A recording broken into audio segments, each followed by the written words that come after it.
The first thing I'd like to mention is my gratitude for the gesture that has been made. It is the first time that a public acknowledgement has been given for being Utstickar. So, yes. One of the characteristics of playing that role, you know, it's like the pioneers, right? You know how you recognize the pioneers? It's the one with all the arrows in the back. Anyway, people don't understand money. They don't understand money.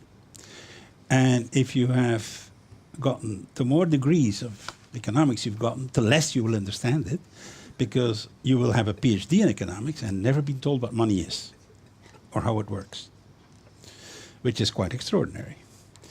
The reason is we're born in it, we live in it, we're familiar with it, and exactly as fish, they have no idea what water is, we don't have idea what money is. I'm making that claim, and I'm willing to support it for scientific evidence for those who want to, but that's in another conversation. Simplest thing, every economic textbook says this, right? That's not what money is. That is what money does. You understand the distinction? It's the functions of money. And it's a trap. By defining it that way, you always have the idea that we already have something that works. And it is not working well. As Margrit pointed out, for example, the store of value, even the Deutsche Mark hasn't been a good one. So by presenting it that way, you're actually, let me make the claim as follows. If we didn't have a word for transport, but only a word like horses, what would have happened? Nobody would have invented the bicycle. You would have perfected horses forever.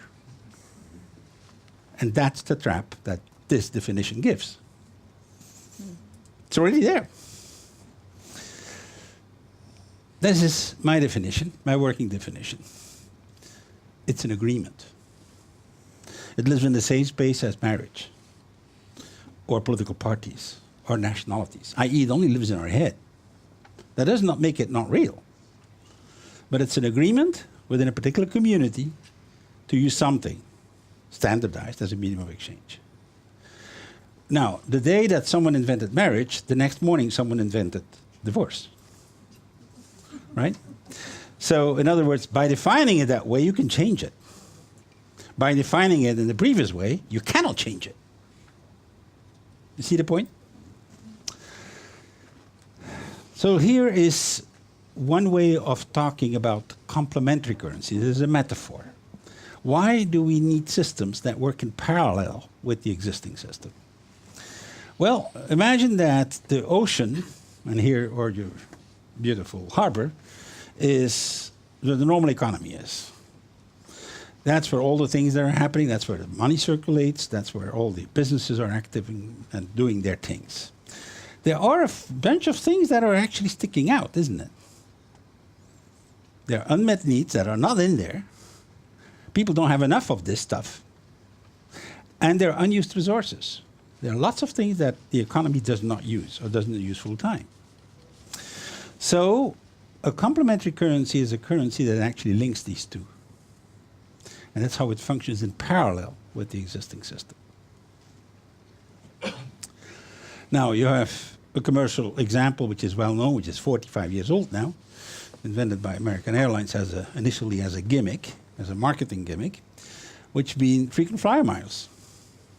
Why did they invent frequent flyer miles in the airline industry? Well, they were linking an unmet need from the airline viewpoint, customer loyalty. People were just going to fly the cheapest flight, which is not necessarily Scandinavian Airlines every time, and with an empty seat. And they made the bridge. They made the bridge, and this seat has been sure to be empty because they're managing this. That's why I can't use frequent flyer miles around Christmas. Right? So this is a way of using spare resources. We can do this on a larger scale. We can do this for other things than miles. Okay? And the point about this is that frequent flyer miles have no social purpose.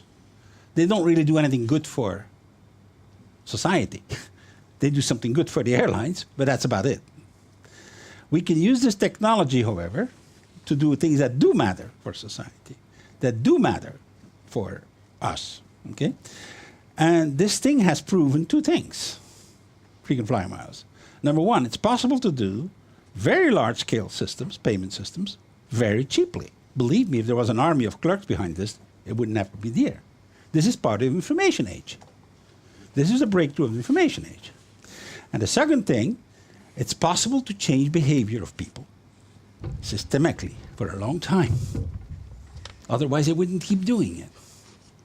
Now, this, we have a lot of behavior changes that are going to be needed if we have to get to the kind of world that Anna has been describing.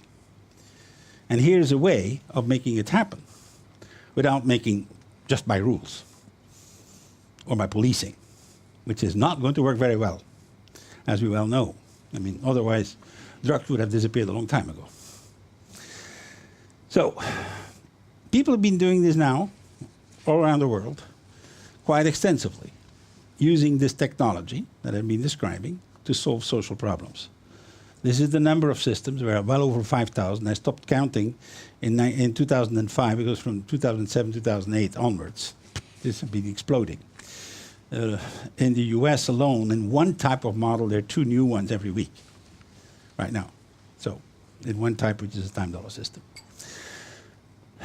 This looks like something that could be in Sweden, right? A nice little garden, nice flowers, at least in a good day, summer. This is not. This is from a developing country. This is from Curitiba, Brazil, and that's what it was looking like before. What I've shown you here is built on the central or garbage deposit of Curitiba. All right? They changed it from this to what I showed you. By the way, the garbage problem was not just in the central deposit. The entire town was filled with it, particularly the poor neighborhoods. So what did they do? Well, the mayor of Brazil, of Curitiba, we're talking now 35 years ago, had one thing that he had access to, these little tokens, bus tokens. And he said, well, look, I can produce more of these things. And he'd been using these tokens as a currency. You get a token, this is the modern system.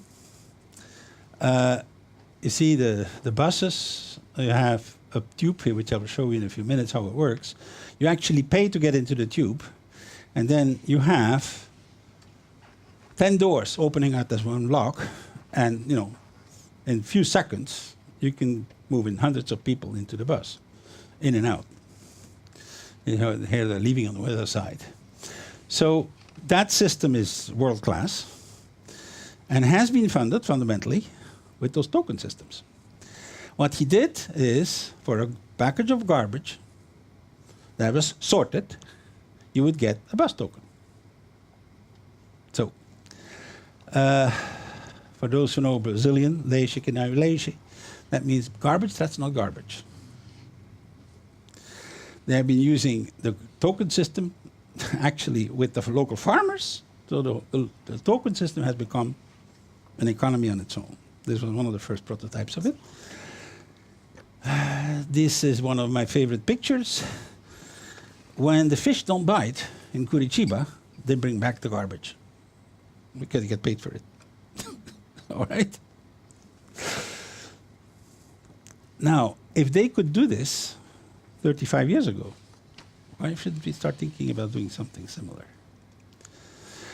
By the way, for those who are thinking classical economic terms, Curitiba had a growth rate. So there has been the city that has been reducing fastest the poverty level, and Brazil is the second country with the fastest reduction of poverty in the world, just after China, doing it in different ways. Brazil is currently the country that has been introducing most systematically complementary currencies. The government is funding for the introduction of 200 dual currency banks right now, as we speak. of which 105 are operational. Second example. I was given in Belgium, Flanders, my home area, the worst neighborhood of all of Flanders, the poorest economically. It's called Rabot. That neighborhood is considered economically the poorest in all of the entire area, entire country. And it has a typical mix, mostly immigrants. The 20 languages, of which Turkish is the dominant one. Good. The question was, how do we change that neighborhood into a nice neighborhood where people say hello and don't throw garbage in the street and everything else that they're used to do in other places? That was the challenge. Well, we made a survey. I was the project leader for this particular project. And the survey came back saying, what is your dream? What is it something that you really would want, that you cannot get, that is not thinkable? And the answer was a little garden. I'm coming from Anatolia.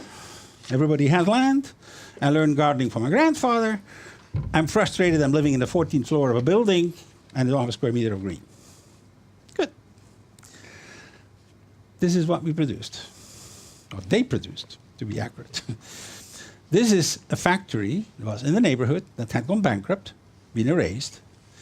You see the floor still there, the cement floor. Okay. We gave them 4 square meters of land, that soil. They built the stuff themselves. But these pieces of little gardens are only available for rent in one currency. That's not the euro. It's the torke. These are 2 pictures of the neighborhood. So, and they built the gardens with that currency. Okay? And you could also buy other things like low energy lamps and things that the city wanted to promote. For example, if you put a box of flowers on the street side of your home, you actually get 10 torques.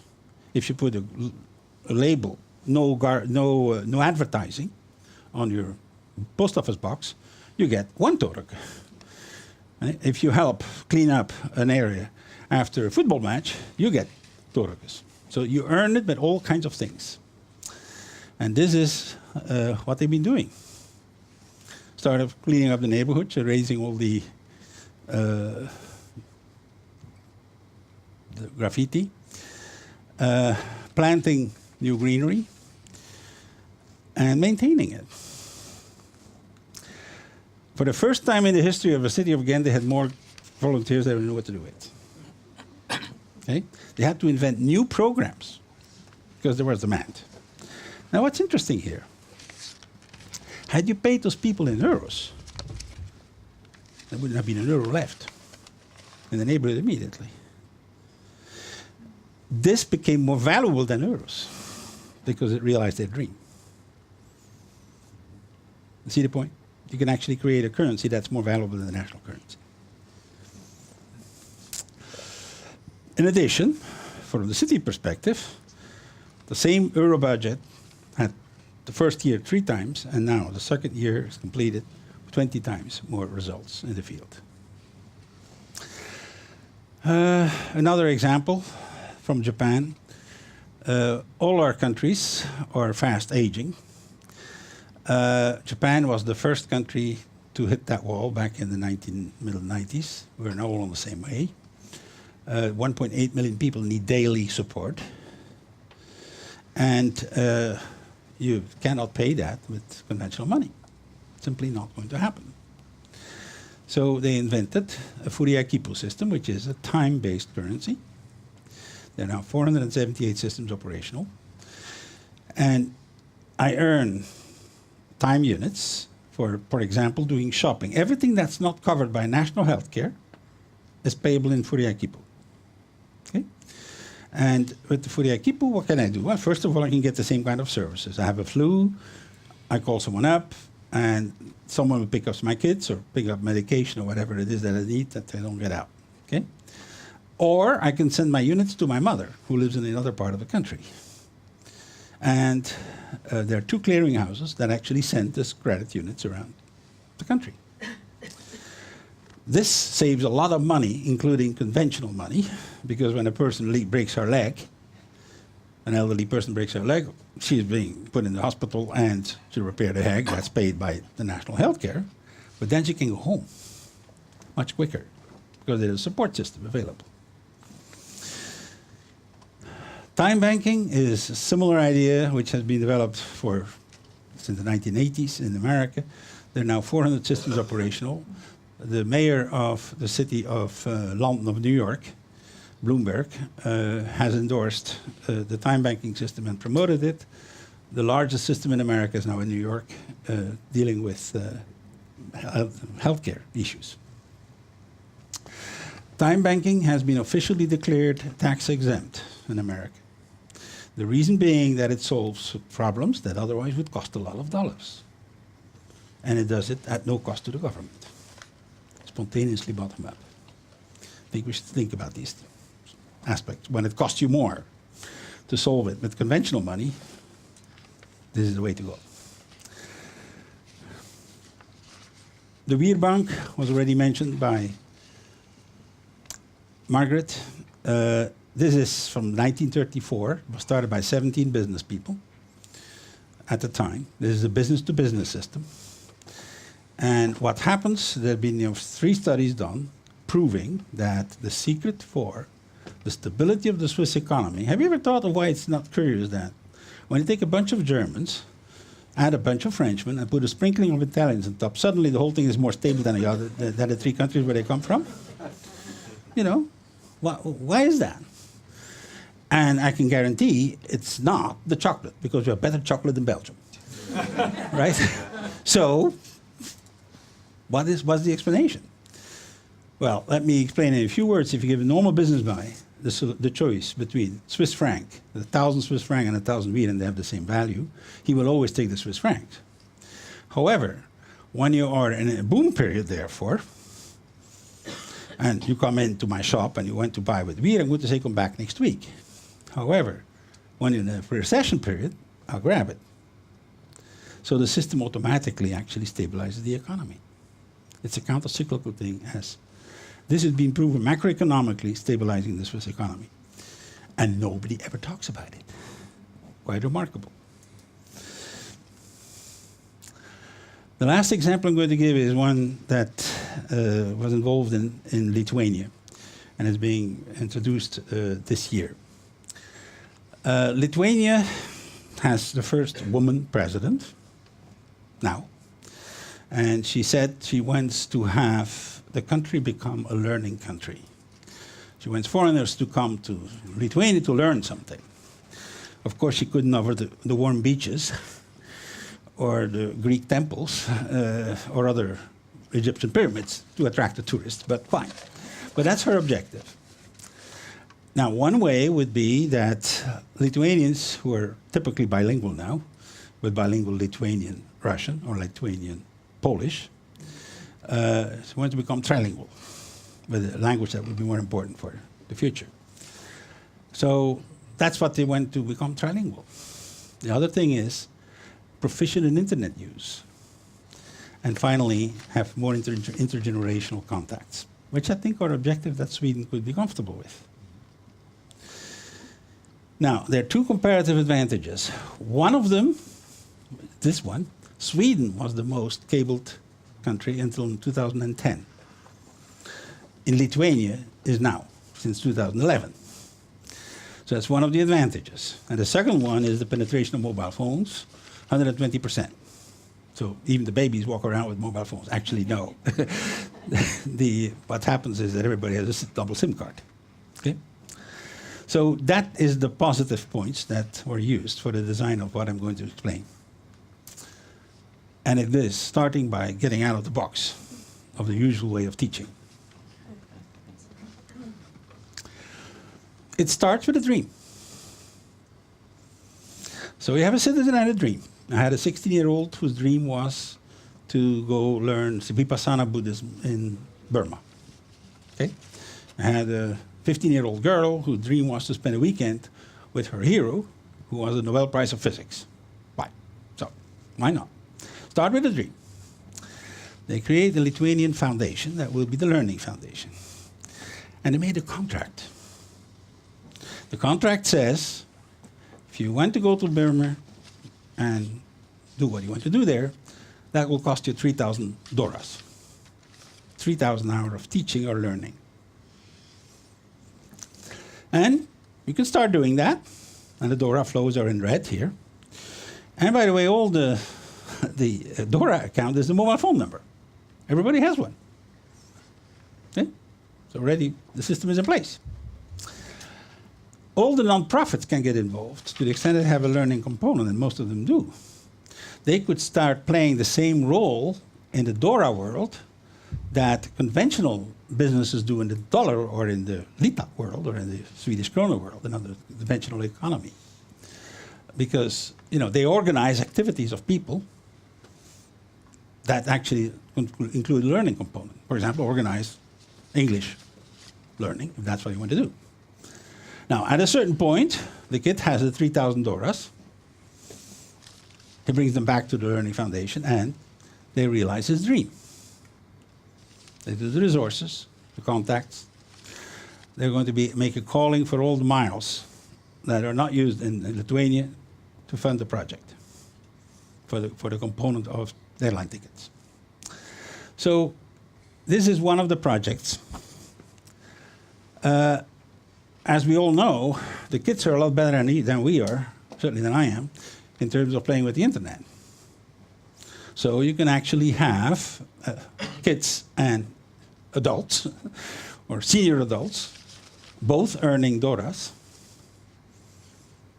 by actually learning how to get the internet more efficiently.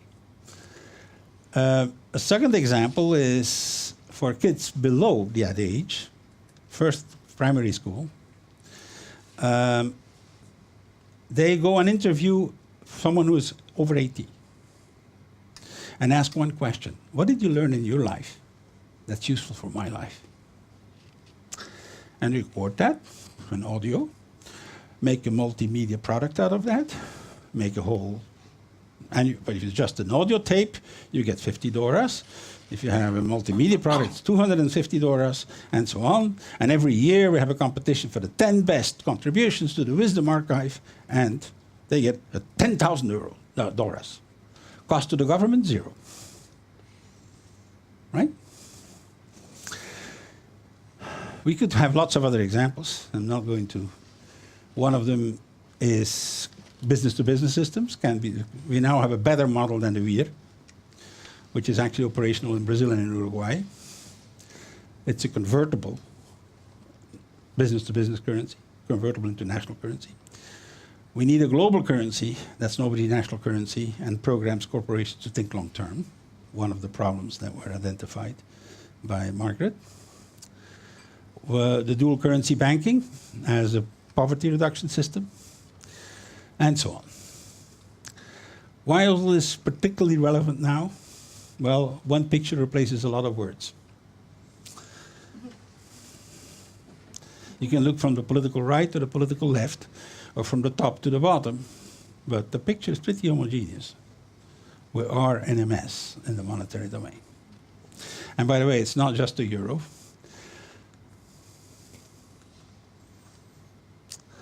This is a picture not from a French leftist journal, which it could be looked at. It is from The Economist. Okay?